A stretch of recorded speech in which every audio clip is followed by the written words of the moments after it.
আসসালামু আলাইকুম। আশা করছি আপনারা সকলে অনেক ভালো এবং সুস্থ আছেন। তো আজকে ওয়ার্ডপ্রেস মিনি কোর্সের সেকেন্ড ক্লাস।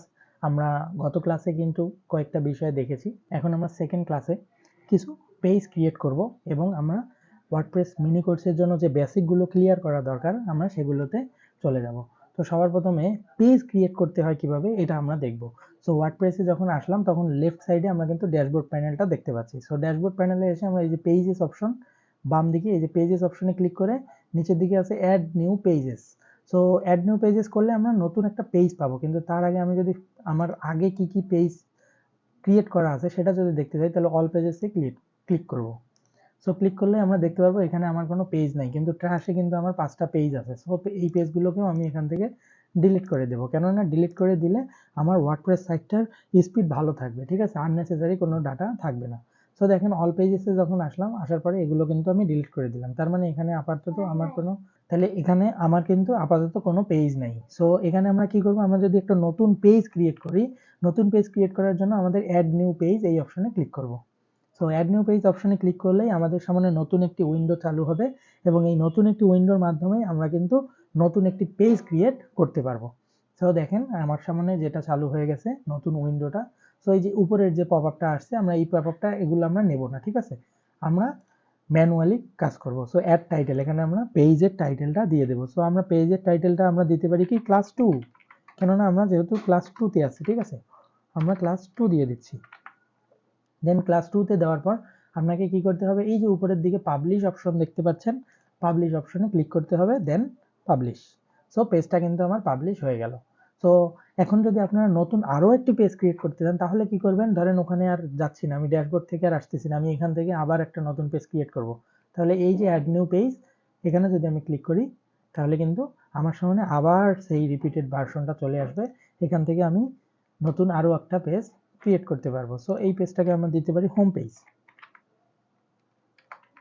হোম পেজ, দেন কি পাবলিশ, পাবলিশ। সো দুইটা পেজ ক্রিয়েট করলাম। ধরেন আমি আরও একটা পেজ ক্রিয়েট করতে যাচ্ছি, আবারও same add new page, add new page, এখানে আমরা দিই অ্যাবাউট আস, অ্যাবাউট শুধু দিলাম, দেন পাবলিশ অ্যান্ড আবারও পাবলিশ। সো আমরা কিন্তু পরপর 3টা পেজ ক্রিয়েট করে ফেললাম। সো 3টা পেজ কিন্তু ক্রিয়েট হয়ে গেছে। এখন এই পেজটাকে যদি আমরা ভিউ করতে যাই তাহলে এই যে ভিউ পেজ অপশনে ক্লিক করব। ভিউ পেজ অপশনে ক্লিক করলে আমরা দেখতে পারবো আসলে পেজের মধ্যে কি আছে। দেখেন পেজের মধ্যে আসলে কিছু নাই, ঠিক আছে, এগুলো সব থিম থেকে পাচ্ছে। এই যে অ্যাবাউট পেজ, এই যে ক্লাস 2 পেজে যদি যাই তাহলে ক্লাস 2 পেজ এবং হোম পেজ, অর্থাৎ কি পেজের শুধুমাত্র টাইটেলগুলো শো করছে।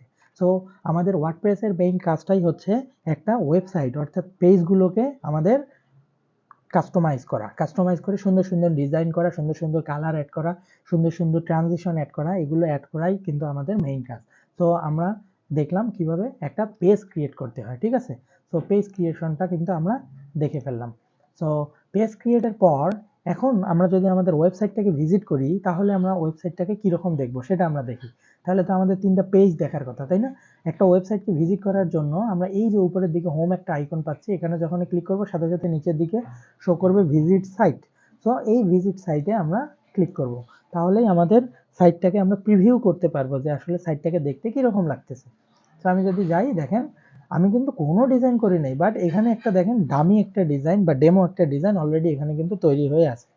সো আমি কিন্তু এভাবে ওয়েবসাইট চাচ্ছি না, ঠিক আছে, জাস্ট আমি এই 3টা পেজ ক্রিয়েট করছি আর কিন্তু কোনো কিছু করি নাই। তাহলে এগুলো কোথায় থেকে আসলো? এগুলো এসেছে আমাদের থিমের অপশন থেকে। সো আমাদের থিমের অপশন আমাদের চেঞ্জ করতে হবে এবং আমাদেরকে সবার প্রথমে হোম পেজকে কল করে দিতে হবে যে আসলে কোন পেজটা প্রথমে আমরা যখন ওয়েবসাইট ভিজিট করতে যাব তখন শো করবে। সো এই কাজটা কিভাবে করব, চলেন আমরা ড্যাশবোর্ডে চলে আসি। আমরা ড্যাশবোর্ডে চলে এসে সেটিংস অপশন যে দেখতে পাচ্ছি, সেটিংস অপশনে এসে এই যে উপরের দিকে জেনারেল অপশন দেখছেন, জেনারেল অপশনে ক্লিক করবেন। জেনারেল অপশনে ক্লিক করলে আপনি ওই অপশনটা পাবেন না, দেখেন তার বদলে কয়েকটা জিনিস পাবেন। তো এইখানে আমরা একটু পরে আসতেছি, তার আগে আমরা যেটা চেঞ্জ করতে যাচ্ছি রিডিং, সেটিংস থেকে রিডিংয়ে আসবেন। রিডিংয়ে যখন আসবেন, রিডিংয়ে আসলেই আপনারা এখানে 2টা অপশন দেখতে পারবেন। দেখেন ইওর হোম পেজ ডিসপ্লে, অর্থাৎ আমাদের ওয়েবসাইটটা শো করলে কোন পেজটা শো করবে, এটা হচ্ছে মেইন কথা, ঠিক আছে। সো আমার লেটেস্ট পোস্ট শো করবে নাকি static page. So latest post মানে হচ্ছে ওই যে থিমের প্রথমের যেটা অপশন, যেটা আপনাদেরকে এইভাবে দেখাচ্ছিল, এই যে এটা হচ্ছে লেটেস্ট পোস্টগুলো শো করতেছে। এটা কোথায় থেকে আসছে? এটা ওয়ার্ডপ্রেসের যে ডামি থিম থাকে সেখান থেকে চলে আসছে। সো আমাদের কি করতে হবে? আমাদের এখানে স্ট্যাটিক পেজ এটাকে ধরিয়ে দিতে হবে। স্ট্যাটিক পেজকে ধরিয়ে দেওয়ার পর এই যে হোম পেজ আসলে কোনটা রাখতে যাচ্ছেন? দেখেন আমরা কিন্তু 3টা পেজ ক্রিয়েট করছি about class 2 home page. So আমি চাচ্ছি আমি হোম পেজটাকে ধরাই দেবো। সো হোম পেজটাকে ধরাই দিয়ে জাস্ট নিচের দিকে সেভ চেঞ্জেস। তার আগে আরও একটা কথা আছে, সার্চ ইঞ্জিন ভিজিবিলিটি। এই অপশনটাকে আপনারা অবশ্যই টিকমার্ক দিয়ে রাখবেন। এর কারণ হচ্ছে আপনার সাইটটা এখনো ফুল তৈরি হয়নি। সো ফুল যদি ডিজাইন না হয় তাহলে এই অপশনটাকে অবশ্যই টিকমার্ক দিয়ে রাখবেন। এর কারণ হচ্ছে আমার ওয়েবসাইটটা ফুল ডিজাইন না হওয়া পর্যন্ত আমি গুগলকে বলছি যে গুগল তোমাদের যে পান্ডাগুলো আছে, ঠিক আছে, তোমাদের যে ক্রলারগুলো আছে তারা যেন আমার ওয়েবসাইটে ভিজিট করতে না আসে, গুগলের বট যেন আমার এখানে ভিজিট করতে না আসে। সো এটাকে আমি অফ করে দিচ্ছি। দেন আমি সেভ চেঞ্জে ক্লিক করব। চলেন এখন আমরা আবার ওয়েবসাইটটাকে ভিজিট করতে যাই। এই যে এখানে আমরা যেহেতু তৈরি করছিলাম, দেখেন এটা কিন্তু আমাদের ডামি ছিল, তাই না? তা পরবর্তীতে আমরা কি করলাম? আমরা এই যে হোম পেজকে কিন্তু কল করে এখানে দেখাই দিলাম যে আমরা যখন ওয়েবসাইটটাকে ভিজিট করব তখন যেন হোম পেজ শো করে। সো এটাকে আমরা একটু রিফ্রেশ দিই। সো রিফ্রেশ দিলে দেখেন এখন কিন্তু আমার হোম পেজটাই শো করছে, ঠিক আছে? আরও দেখাই আপনাকে, এই যে এখান থেকে আবারও সেম প্রসেসে হোম অপশনে ক্লিক করে আমরা যদি ভিজিট সাইট এখান থেকে আসি তাহলে দেখতে পারবো কি, ঠিক আছে? দেখেন এখন কিন্তু আর আমার কোনো পোস্টগুলো আসতেছে না। এভাবে আমরা চেঞ্জ করে দিলাম। সো হোম পেজকে কিভাবে কল করবেন বা যে কোনো পেজকে আপনার ওয়েবসাইটের ভিজিটের সময় ডিসপ্লে করাবেন সেটা কিন্তু আমরা দেখলাম। তাহলে ক্লাস 2তে আমরা কি শিখলাম এটা একটু রিক্যাপ করে নিই। ক্লাস 2তে আমরা শিখলাম কিভাবে পেজ ক্রিয়েট করতে হয়, কিভাবে মাল্টিপল পেজ ক্রিয়েট করতে হয় এবং সেই পেজটাকে কিভাবে আমরা ডিসপ্লে অপশনে শো করাতে পারি সেটাও আমরা কিন্তু দেখে নিলাম। সো পেজ ক্রিয়েট এবং ডিসপ্লে অপশন এই দুটো কিন্তু আমরা ক্লাস 2তে শিখলাম। সো পরবর্তী ক্লাসের জন্য আপনাদের ধন্যবাদ।